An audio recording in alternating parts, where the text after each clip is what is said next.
ಇವತ್ತು SSLCಯ ವಿಜ್ಞಾನದ ಒಂದು ಮಾದರಿ ಪ್ರಶ್ನೆ ಪತ್ರಿಕೆಯನ್ನು ಕೀ ಉತ್ತರಗಳು ತಂದಿದ್ದೀನಿ. ಸೊ ದಯಮಾಡಿ ವಿಡಿಯೋನ ಲೈಕ್, ಶೇರ್ ಹಾಗೂ ಸಬ್ಸ್ಕ್ರೈಬ್ ಮಾಡಲು ಮರೆಯದಿರಿ.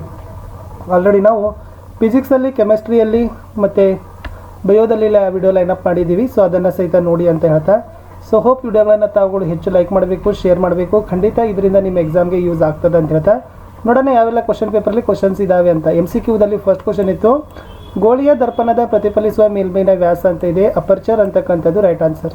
ಒಂದು ವಿದ್ಯುತ್ ಮೋಟಾರ್ 220 ವೋಲ್ಟೇಜ್ ವಿದ್ಯುತ್ ಆಕಾರದಿಂದ 5 ಆಂಪಿಯರ್ ವಿದ್ಯುತ್ ಪ್ರವಾಹವನ್ನು ತೆಗೆದುಕೊಳ್ತದೆ. ಮೋಟಾರ್ನ ಸಾಮರ್ಥ್ಯ 1100 ವ್ಯಾಟ್. ನೆಕ್ಸ್ಟ್ ಇರೋದು, ಒಂದು ಗೋಲಿ ದರ್ಪಣದ ಸಂಗಮ ದೂರ 15 ಸೆಂಟಿಮೀಟರ್ ಆಗಿದ್ರೆ ವಕ್ರತಾ ತ್ರಿಜ್ಯ ಕಂಡುಹಿಡಿಯಿರಿ ಅಂತ ಕೇಳಿದ್ದಾರೆ. ಸೊ ಸರಿ ಉತ್ತರ ಬರ್ತದೆ 30 ಸೆಂಟಿಮೀಟರ್. ಪಳೆಯುಳಿಕೆ ಇಂಧನಗಳ ಯಾವುದಾದ 2 ಅನಾನುಕೂಲತೆಗಳು, ವಾಯು ಮಾಲಿನ್ಯ ಆಗ್ತದೆ, ಮುಗಿದು ಹೋಗ್ತಕ್ಕಂಥ ಸಂಪನ್ಮೂಲ ಅದ.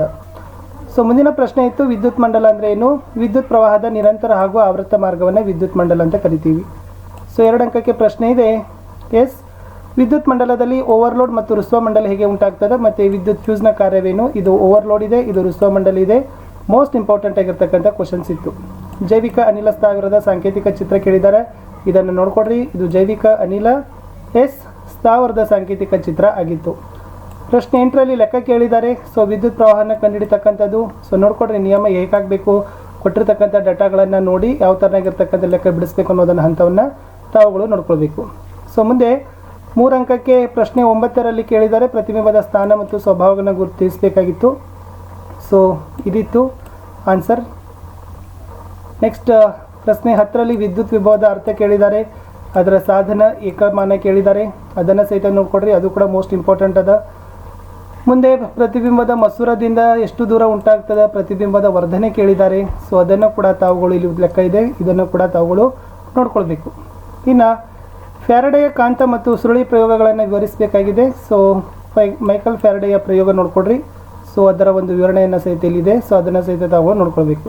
ಇನ್ನು ಫ್ಲೆಮಿಂಗನ ಬಲಗೈ ನಿಯಮ ಬಗ್ಗೆ ಕ್ವಶನ್ಸ್ಗಳು ಬರ್ತಾವೆ. ಫ್ಲೆಮಿಂಗನ ಬಲಗೈ ನಿಯಮ ನೋಡ್ಕೊಡ್ರಿ. ವಿದ್ಯುತ್ ಜನಕ ಮತ್ತು ವಿದ್ಯುತ್ ಮೋಟಾರ್ನ ನಡುವಿನ ವ್ಯತ್ಯಾಸ ಕೇಳಿದ್ದಾರೆ. ಎಸ್, ಮುಂದೆ ಇರ್ತಕ್ಕಂಥದ್ದು ವಿದ್ಯುತ್ ಜನಕದಲ್ಲಿ ಉತ್ಪತ್ತಿ ಆಗ್ತಕ್ಕಂಥ ವಿದ್ಯುತ್ ಪ್ರವಾಹ ಹೆಚ್ಚಿಸ್ತಕ್ಕಂಥ ಅಂಶಗಳು ಕೇಳಿದ್ದಾರೆ. ಇದಿತ್ತು ವಿದ್ಯುತ್ ಜನಕ ಮತ್ತು ವಿದ್ಯುತ್ ಮೋಟಾರ್ ನಡುವಿನ ವ್ಯತ್ಯಾಸ.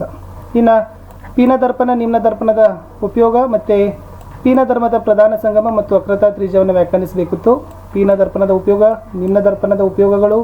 ಎಸ್, ಪೀನ ದರ್ಪಣ ಪ್ರಧಾನ ಸಂಗಮ ಬಿಂದು ಅದ, ಅದನ್ನು ಸಹಿತ ತಾವುಗಳು ಈ ಉತ್ತರಗಳನ್ನು ನೋಡ್ಕೊಡ್ರಿ.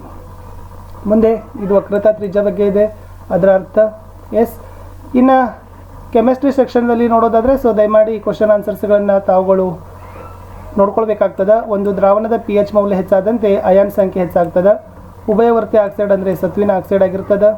ಎಸ್, ನ್ಯೂಲ್ಯಾಂಡ್ನ ಅಷ್ಟಕ ನಿಯಮಗಳನ್ನು ನಿರೂಪಣೆ ಮಾಡಲಿಕ್ಕೆ ಹೇಳಿದ್ದಾರೆ, ನೋಡ್ಕೊಡ್ರಿ 16ನೇದು. ಈ ಚಿತ್ರ ಪ್ರತಿ ಸರಿನೂ ಕೇಳ್ತಾರೆ. ಗ್ರಾಫೈಟ್ ದಂಡ, ನೀರಿನ ವಿದ್ಯುತ್ ವಿಭಜನೆ ಚಿತ್ರ ಇದೆ.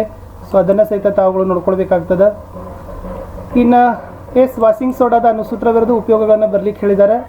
ಸೊ ಇದು ಉಪಯೋಗಗಳಿದ್ದಾವೆ, ಇದು ಚಲುವೆ ಪುಡಿಯ ಉಪಯೋಗಗಳಿದ್ದಾವೆ. ಈ ಕ್ವಶನ್ಸ್ಗಳು ತುಂಬಾ ಏನು ಮಾಡ್ತಾರಪ್ಪ ಅಂದರೆ ಬರ್ತದೆ. ಹೈಡ್ರೋಜನ್ ಅನಿಲದ ಉಪಯೋಗಗಳು, ಬ್ರೋಮಿನ್ ಅನಿಲದ ಉಪಯೋಗಗಳು. ಎಸ್, ಸಲ್ಫೂರಿಕ್ ಸಾರಯುಕ್ತ ಆಮ್ಲದೊಂದಿಗೆ ಸತುವಿನ ಚೂರುಗಳ ವರ್ತನೆಯ ಚಿತ್ರ ಇದೆ, ಅದರ ಭಾಗಗಳಲ್ಲಿ ಗುರುತಿಸ್ತಕ್ಕಂಥದ್ದು. ಕೆಮಿಸ್ಟ್ರಿಯಲ್ಲಿ ಈ ಕ್ವಶನ್ಸ್ಗಳು ತುಂಬಾ ಕೇಳ್ತಾರೆ. ಸೊ ಇದನ್ನು ಸಹಿತ ತಾವು ನೋಡ್ಕೊಳ್ಳಿಕ್ಕೆ ಪ್ರಯತ್ನವನ್ನು ಮಾಡಿ. ಸೊ 20ನೇ ಪ್ರಶ್ನೆ ಇತ್ತು, ಈ ಒಂದು ರಾಸಾಯನಿಕ ಸಮೀಕರಣ ಬಗ್ಗೆ ಇತ್ತು, ಸೀಸ ಮತ್ತು ತಾಮ್ರದ ಆಕ್ಸೈಡ್, ಅದನ್ನು ಸಹಿತ ತಾವುಗಳನ್ನು ನೋಡ್ಕೊಳ್ಳಿಕ್ಕೆ ಪ್ರಯತ್ನವನ್ನು ಮಾಡಿ. ಎಸ್, 21ನೇ ಪ್ರಶ್ನೆ. 22ನೇ ಪ್ರಶ್ನೆ ಅಯಾನಿಕ್ ಸಂಯುಕ್ತಗಳ ಬಗ್ಗೆ ಇತ್ತು. 23 ಮೆಗ್ನೀಸಿಯಂ ಕ್ಲೋರೈಡ್ಗೆ ಸಂಬಂಧಪಟ್ಟಂತೆ ಪ್ರಶ್ನೆ. ಪರ್ಯಾಪ್ತ ಮತ್ತು ಅಪರ್ಯಾಪ್ತ ಕಾರ್ಬನ್ ಸಂಯುಕ್ತಗಳ ನಡುವಿನ ವ್ಯತ್ಯಾಸ ಮೋಸ್ಟ್ ಇಂಪಾರ್ಟೆಂಟ್ ಅದ, ಅದನ್ನು ಕೂಡ ನೋಡ್ಕೊಡ್ರಿ. ನೆಕ್ಸ್ಟ್ ಅನುಸೂತ್ರ ಮತ್ತು ರಚನಾ ವಿನ್ಯಾಸದಲ್ಲಿ ಪ್ರೋಪೆನೇಕ್ ಇದೆ, ಸೈಕ್ಲೋಹೆಕ್ಸೇನ್ ಇದೆ, ಪೆಂಟೇನ್ ಇದೆ, ಇವುಗಳನ್ನು ಸಹಿತ ನೋಡ್ಕೊಡ್ರಿ. ಇಲ್ಲಿಂದ ಕ್ವಶನ್ಸ್ಗಳು ತುಂಬಾ ಬರ್ತವೆ.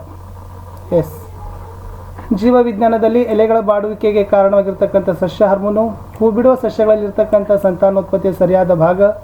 26ನೇ ಪ್ರಶ್ನೆ. ಎಸ್, ಕೊಬ್ಬು ಪಚನಗೊಳ್ಳತಕ್ಕಂಥ ಸ್ಥಳ, ಮಾನವನ ಸ್ತ್ರೀಯಲ್ಲಿ ಫಲಿತಗೊಳ್ಳದ ಅಂಡ. ನೆಕ್ಸ್ಟ್ 28ನೇ ಪ್ರಶ್ನೆ. 29ನೇ ಪ್ರಶ್ನೆ ಕಾರ್ಯಾನುರೂಪಿ ಅಂಗಗಳು, ಪರಿಸರ ವ್ಯವಸ್ಥೆಯಲ್ಲಿ ವಿಘಟಕರ ಪಾತ್ರ. ಸೊ ಮೋಸ್ಟ್ ಇಂಪಾರ್ಟೆಂಟ್ ಇದ್ದಾವೆ, ನೋಡ್ಕೊಡ್ರಿ. ನೆಫ್ರಾನ್ ಚಿತ್ರ ಇದೆ. ಸೊ ಇದನ್ನು ಕೂಡ ಎಕ್ಸಾಮ್ನಲ್ಲಿ ಬರ್ತಕ್ಕಂಥ ಚಾನ್ಸಸ್ ತುಂಬಾ ಇದ್ದಾವೆ. ಜೈವಿಕ ವಿಘಟನೆಗೆ ಒಳಗಾಗುವ ಮತ್ತು ಜೈವಿಕ ವಿಘಟನೆಗೆ ಒಳಗಾಗಿರ್ತಕ್ಕಂಥ ವಸ್ತುಗಳು ಯಾವುವು, ಅದರ ನಡುವಿನ ವ್ಯತ್ಯಾಸವನ್ನು ಕೇಳ್ತಾರೆ, ಇದನ್ನು ಸಹಿತ ನೋಡ್ಕೊಂಡು ಹೋಗಿ. ಇನ್ನು ಹುಲ್ಲುಗಾವಲಿನ ಒಂದು ಆಹಾರ ಸರಪಳಿಯನ್ನು ಬರೆದು ಅದರಲ್ಲಿ ವಿವಿಧ ಪೋಷಣಾಸ್ತರಗಳನ್ನು ಗುರುತಿಸಲಿಕ್ಕೆ ಹೇಳಿದ್ದಾರೆ. ಸೊ ಇದಿತ್ತು ಹುಲ್ಲುಗಾವಲಿನ ಆಹಾರ ಸರಪಳಿ, ಮೋಸ್ಟ್ ಇಂಪಾರ್ಟೆಂಟ್ ಅದ. ಎಸ್, ಪರಿಸರ ವ್ಯವಸ್ಥೆಯಲ್ಲಿ ಶಕ್ತಿಯ ಹರಿವು ಯಾವಾಗಲೂ ಏಕಮುಖನೇ ಆಗಿರ್ತದೆ, ಹೇಗೆ ಸಮರ್ಥಿಸಿ ಅಂತ ಕೇಳಿದ್ದಾರೆ. ಸೊ ಮೋಸ್ಟ್ ಇಂಪಾರ್ಟೆಂಟ್ ಆದ ವಿದ್ಯಾರ್ಥಿಗಳೇ ಈ ಪರಿಕಲ್ಪನೆಯನ್ನು ಸಹಿತ ತಮಗೆ ಇರಲಿ. ಇನ್ನು ಜೀವಿಗಳ ಕೋಶದ್ರವ್ಯದಲ್ಲಿ ವಿವಿಧ ಪ್ರಕ್ರಿಯೆಗಳ ಮೂಲಕ ಗ್ಲೂಕೋಸ್ನ ವಿಭಜನೆಯನ್ನು ತೋರಿಸ್ತಕ್ಕಂಥ ಹರಿವು ನಕ್ಷೆ ಕೇಳಿದ್ದಾರೆ. ಸೊ ಇದು ಇದೆ ಮೋಸ್ಟ್ ಇಂಪಾರ್ಟೆಂಟ್ ಆಗಿರ್ತಕ್ಕಂಥದ್ದು. ಇನ್ನು ಮಾನವನ ಜೀರ್ಣಾಂಗ ವ್ಯೂಹದಲ್ಲಿ ಜಠರದ ಕಾರ್ಯಗಳನ್ನು ಕೇಳಿದ್ದಾರೆ. ಜಠರ ಯಾವ ಥರನಾಗಿ ಕಾರ್ಯವನ್ನು ನಿರ್ವಹಿಸ್ತದೆ ಅಂತ ಅದನ್ನು ಸಹಿತ ನೋಡ್ಕೊಂಡು ಹೋಗಿ. ಮನುಷ್ಯರ ಗಂಡು ಸಂತಾನೋತ್ಪತ್ತಿ ವ್ಯೂಹವನ್ನು ವಿವರಿಸಬೇಕಾಗಿದೆ. ಸೊ ಅದರ ಅಂಗಗಳು, ಸೊ ಅದರ ಬಗ್ಗೆ ಇರ್ತಕ್ಕಂಥ ಸ್ಟೆಪ್ಸ್ ಎಲ್ಲ ನೋಡ್ಕೊಡ್ರಿ. ಇನ್ನು ಚಕ್ಕರ್ ಬೋರ್ಡ್ ಬಂತು. ಎಸ್, ಇದು ಕೂಡ ಮೋಸ್ಟ್ ಇಂಪಾರ್ಟೆಂಟ್ ಆಗಿರ್ತಕ್ಕಂಥದ್ದಿದೆ.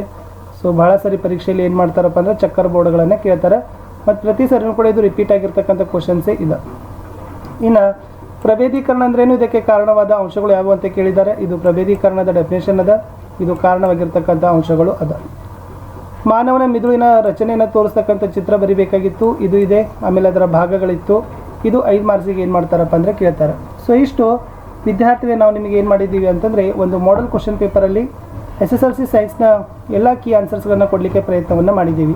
ಸೊ ದಯಮಾಡಿ ತಾವುಗಳ ವಿಡಿಯೋಗಳನ್ನು ಲೈಕ್ ಮಾಡಬೇಕು, ಶೇರ್ ಮಾಡಬೇಕು ಹಾಗೂ ಸಬ್ಸ್ಕ್ರೈಬ್ ಮಾಡಲು ಮರಿಬಾರ್ದು. ನಿಮ್ಮ ಒಂದು ಲೈಕ್, ನಿಮ್ಮ ಒಂದು ಶೇರ್ ನಮಗೆ ಭಾಳಷ್ಟು ರೀತಿಯಾಗಿರ್ತಕ್ಕಂಥ ಸಪೋರ್ಟನ್ನು ಮಾಡ್ತದೆ. ಸೊ ನಮಗೆ ಬೇಕಾಗಿರ್ತಕ್ಕಂಥದ್ದು ನೀವು ಇದರ ಯೂಸನ್ನು ಪಡೆದ ನಂತರ ಸೊ ನಿಮ್ಮ ಬೇರೆ ಫ್ರೆಂಡ್ಸ್ಗಳಿಗೂ ಕೂಡ ಇದನ್ನು ಏನು ಮಾಡಬೇಕಪ್ಪ ಅಂತಂದರೆ ಶೇರ್ಗಳನ್ನು ಮಾಡಬೇಕು.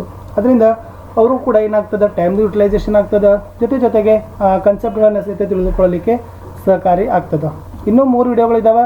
ಆ 3 ವಿಡಿಯೋಗಳನ್ನು ಖಂಡಿತವಾಗಿ ತಾವೆಲ್ಲರೂ ಕೂಡ ನೋಡಬೇಕು. ನೋಡಿದರೆ ಮಾತ್ರ ತಮಗೆ ಏನಾಗ್ತದಪ್ಪ ಅಂದ್ರೆ ಕನ್ಸೆಪ್ಟ್ ಕ್ಲಿಯರ್ ಆಗ್ತದೆ. ಒಂದು 60 ಅಬೋವ್ ಆಗಿರ್ತಕ್ಕಂಥ ಮಾರ್ಕ್ಸ್ಗಳನ್ನು ತಾವೇನು ಮಾಡ್ಬೋದು, ವಿದ್ಯಾರ್ಥಿಗಳು ಪಡೆದುಕೊಳ್ಬೋದು. ಸೊ ಫಸ್ಟ್ ಆಫ್ ಆಲ್ ತಾವೆಲ್ಲರೂ ಕೂಡ ವಿಡಿಯೋಗಳನ್ನು ವೀಕ್ಷಿಸಿದ್ದಕ್ಕಾಗಿ ಧನ್ಯವಾದಗಳು. ಯಾಕಂದ್ರೆ ನಾವು ಹಾಕಿದ ಮೇಲೆ ವಿಡಿಯೋಗಳನ್ನು ನೋಡ್ತೀರಿ, ವ್ಯೂಸ್ ಇದೆ. ಸೊ ಫಸ್ಟ್ ಆಫ್ ಆಲ್ ಎಲ್ರಿಗೂ ಕೂಡ ಥ್ಯಾಂಕ್ಸ್. ಬಟ್ ಎಲ್ಲೋ ನಮ್ಗೆ ಏನು ಅನ್ನಿಸ್ತದಪ್ಪ ಅಂತಂದ್ರೆ ಲೈಕ್ಗಳು ಮತ್ತು ಶೇರ್ಗಳು ಕಡಿಮೆ ಆಗ್ತಾ ಇದ್ದಾವೆ ಅಂತ ಅನ್ನಿಸ್ತದೆ. ಸೊ ಅದೇ ಕಾರಣಕ್ಕಾಗಿ ನಾವು ಪದೇ ತಮಗೆ ಹೇಳ್ತಕ್ಕಂಥದ್ದು. ಸೊ ಪ್ಲೀಸ್ ವಿಡಿಯೋಗಳನ್ನು ಲೈಕ್, ಶೇರ್ ಹಾಗೂ ಸಬ್ಸ್ಕ್ರೈಬ್ ಮಾಡಲು ಮರೆಯದಿರಂತ.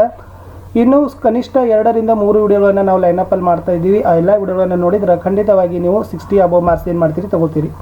ಸೊ ಸಿಗ್ತೀನಿ ನಾನು ಇನ್ನೊಂದು ವಿಷಯದ ವಿಡಿಯೋದಲ್ಲಿ. ಗಣಿತದ ಕೀ ಉತ್ತರಗಳ ವಿಡಿಯೋಗಳನ್ನು ಅಪ್ಲೋಡ್ ಮಾಡಿದ್ದೀವಿ, ಅದನ್ನು ಸಹಿತ ನೋಡಿ ಅಂತ ಹೇಳ್ತಾ ಬಾಯ್.